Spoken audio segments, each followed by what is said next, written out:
What's up guys? Good afternoon sa inyo. Nagbabalik ang inyong Kuya Jay. Biyahe tayo ngayon. Long time no drive, no? Bali ngayon lang tayo ulit nakapagbiyahe. Biyahe tayo ngayon kay Lalamove.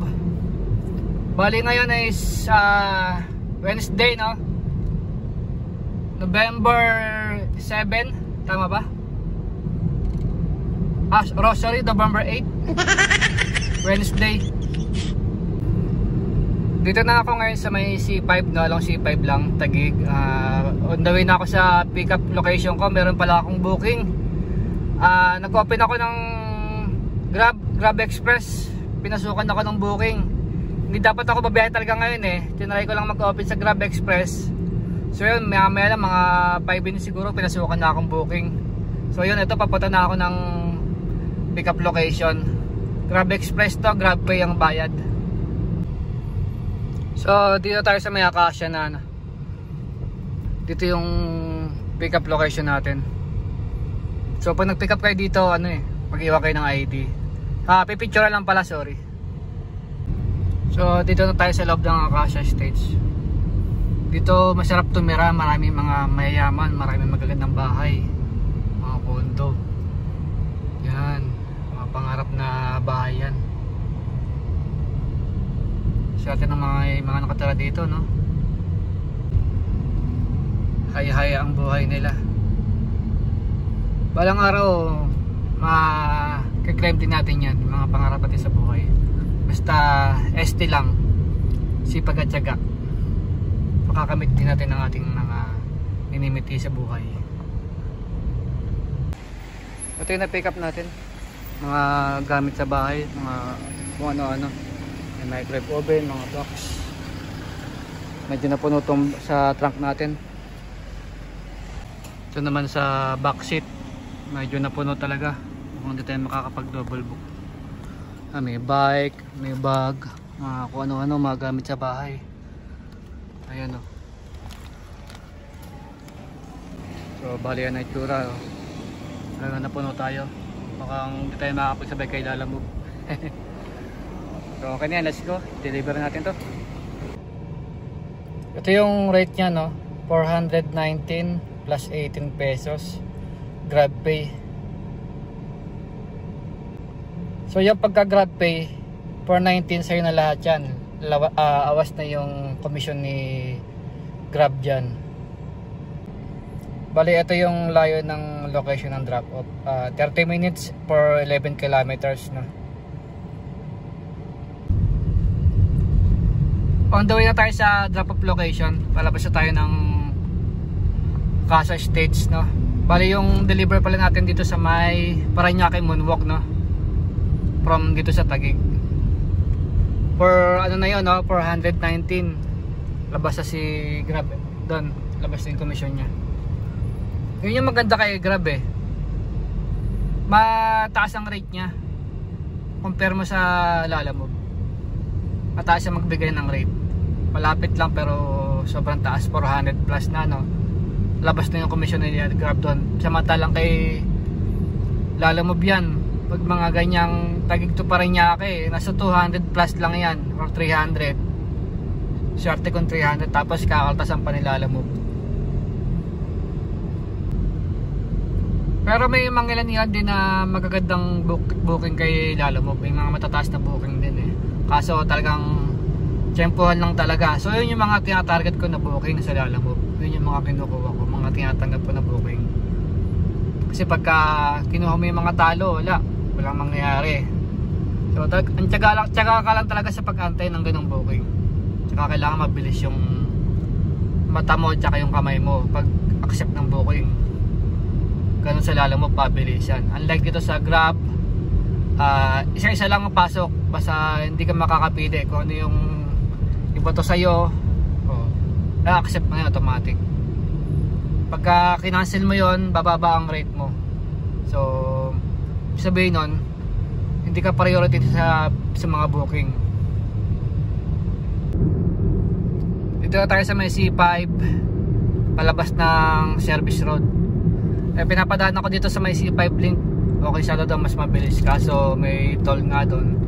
Wala naman yung tanong ko RFID ko alam ko puro cash na dito sa may C5 link yun, kaya magsi C5 na lang ako, magsi service road na lang ako, ikot sa kabilang service road.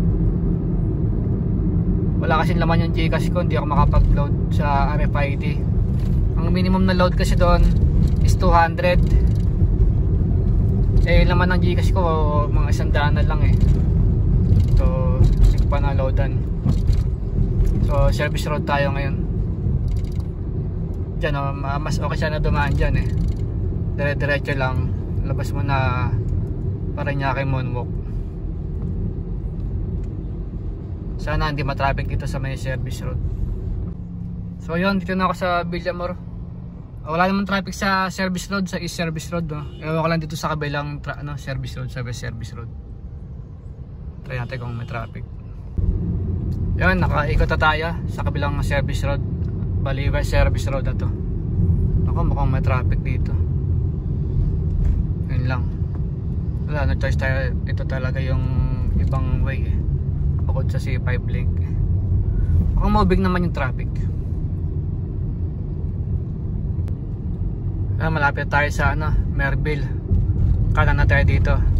Dapat dyan ang daan natin sa may taas na yun, sa may tulay na yun, C5 link.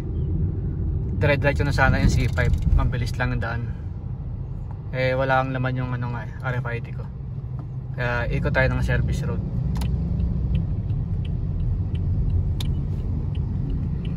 Ayan. May stoplight pala dito. 35 pesos atang bayad dyan sa toll fee na yun sa may C5 link. 17 na lang yung balance ko sa RFID. Di nakakasya. Bali 4.3 kilometers na lang tayo sa drop off location natin. So yun, naka-arrive na tayo na deliver natin yung mga item. Bali hindi ko na na-videoan kasi tinulungan ko yung mga gamit magbaba. So bali ito yung earnings natin So sabi ko sa inyo 419 net earnings na siya Wala na siyang kaltas si Grab. Tapos may plus 18 pa siya, tapos plus gems, 5 gems. Kasi yung gems na yan, pag nakarami kanya mga 15 points, meron ka incentive. Diyan niya kinukuha ni Grab yung incentives niya. So dadaan natin. So yan, submit. So yan, meron tayong 419 na earnings, 5 incentives, 5 gems. So online ulit tayo, automatic accept booking So ito kay Lalamove. Check tayo ng biyahe kung ano yung Hindi ko na nasabayan yung Grab na medyo puno yung sasakyan natin. Bali ito yung history natin 1 job completed. Tapos makikita mo yung trip taken mo yung route taken mo kung ilang kilometers sinakbo. Kaya kay Grab meron pa siyang paganyan, tawag dyan. Bali 437 yung net earnings natin. Kasi meron siyang plus bonus 18 pesos. So makikita mo for 11 kilometers. Yan. Bali waiting tayo ng booking ngayon. Pabalik ng Taguig or saan man tayo mapadpad. Basta may magandang booking na rate. Ito kay Grab, automatic accept naman yan. Bali kusang may papasok lang dyan pag merong binigay sa'yo sa Grab. Hindi ka na mag-aanap. Katulad kay Grab, kay Lalamove, ikaw mamimili ng booking mo. Pwede kang umiwas sa mga area na ayaw mo. Pwede kang umiwas sa mga area na matatraffic, ganyan. Kay Grab kasi basta kung ano yung binigay sa'yo, accept mo na yon. Pagka kinancel mo, yun, bababa yung rate mo. Ito yung kay Grab pagka bawat booking kasi may mga gems na kasama yon. So pag nakaipon ka ng gems, ayan yung makukuha mong incentive. Sa 15 gems 50 pesos, sa 25 gems 120, 35 320, ayan, hanggang sa maka 60 ka 700 makukuha mong incentive. So kaya mas maganda, mas marami kang booking, meron ka incentive. Sa Lalabog naman, meron kang mission. Ito yung mission mo. So wala ka namang mission ngayon. Update lang guys, no. Mapauwi na ako ng bahay may nakuha akong may pumasok na booking sa GrabMart. Bali ito na pick up ko na ngayon. Bali 2 box tsaka isang paper bag. Bali yan lahat 3 item lang. Bali ito yung booking natin no, GrabMart na pumasok no, 181 GrabPay. Meron siyang 5 gems no. Bali ito na pasyada tayo sa drop off location. Dito tayo sa may West Service Road. Bali 4.5 kilometers lang yung layo ng deliver no. For 181 pesos GrabPay. So GrabMart siya no. Na pick up natin sa may Robinson, Parañaque, Service Road lang. Uwi na dapat ako biglang may pumasok na booking. Hindi ko pa kasi siya na-offline kaya yun may pumasok. Yun guys, na na-deliver natin yung mga grocery. Bali ito, may total net natin is 181. For lang siya no, 4.52 kilometers GrabPay. Diyan natin na-deliver kay ma'am. Bali nagbigay siya ng tip 40 pesos. Ayos, thank you. Salamat po sa mga galanteng customer. So GrabPay siya no, so, automatic papasok sa wallet natin niya. Wala tayong kukuning cash sa kanya. Either na lang kung yan, may binigay siyang tip. So may nakuha tayong 40 pesos cash. So yun guys, pauwi na tayo sa bahay. Dito na ako sa may West Service Road, Parañaque. Share ko lang yung experience ko sa GrabMart no. Okay naman yung experience ko doon. Pagdating ko sa Robinson Supermarket, naka-ready na agad yung yung item, yung grocery. Yung 3 item na kinuha natin, naka-ready na agad siya. So mabilis lang yung naging transaction natin doon. Tapos ang lapit lang ng delivery, 4.5 kilometers lang sa drop off. So okay na din sa halagang 181 sa GrabMart. So yun guys, sa bahay na tayo, sa parking lot na ako. Bali may tinakbo tayong 36.5 kilometers simula kanina sa biyahe. Ito yung booking natin 2 booking kay Grab. 618 total net earnings. Labas na po yung commission ni Grab dyan. Sa Lalamove wala akong nakuha ang biyahe. Medyo hindi magaganda yung mga rate tsaka malalayo yung lugar sa area ko, kaya hindi ako nakakuha. 0 booking tayo kay Lalamove ngayon. Buti may pinasukan ako ni Grab. Matagal na ako hindi pinapasukan ni Grab Express kaya nagulat ako nung nag-online ako Bukan ko lang talagang mag-online kay Grab. Tinido ko kung may papasok. Hindi man talaga ako dapat babiyahe ngayon bigla may pamasok, tapos maganda yung rate. So biniyahe ko na hanggang siya yung dire-diretso. Hanggang 2 booking lang. Buti pa pumasok pa ng pauwi. Kaso medyo palayo pa din. So okay na, malapit na naman yung biyahe. So meron tayong 338 na kinita.